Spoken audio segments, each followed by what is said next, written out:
মুন্সিগঞ্জ আদালতের চলমান ও নিষ্পত্তি ১১৯টি মাদক মামলার আলামত ধ্বংস করা হয়েছে।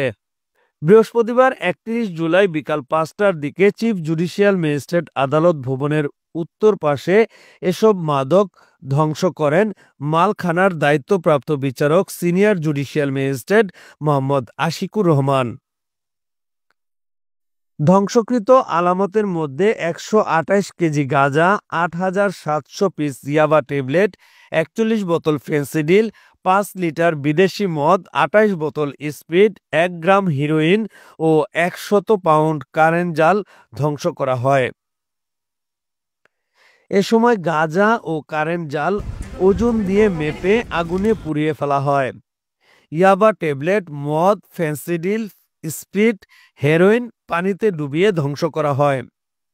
এ সময় উপস্থিত ছিলেন মালখানার দায়িত্বপ্রাপ্ত পুলিশের এসআই ইসফাত আরা খানম ও এসআই রূপম। পুলিশের সিএসআই শরীফ সাফায়েত হোসেন বিষয়টি নিশ্চিত করে জানান, ১১৯টি মাদক মামলার আলামত ধ্বংস করা হয়েছে। এতে ১২৮ কেজি গাঁজা সহ বিভিন্ন পরিমাণের অন্যান্য মাদক রয়েছে, যার আনুমানিক মূল্য প্রায় ২৮,১৬,০০০ টাকা। Desk report, news 71.tv, Munshiganj.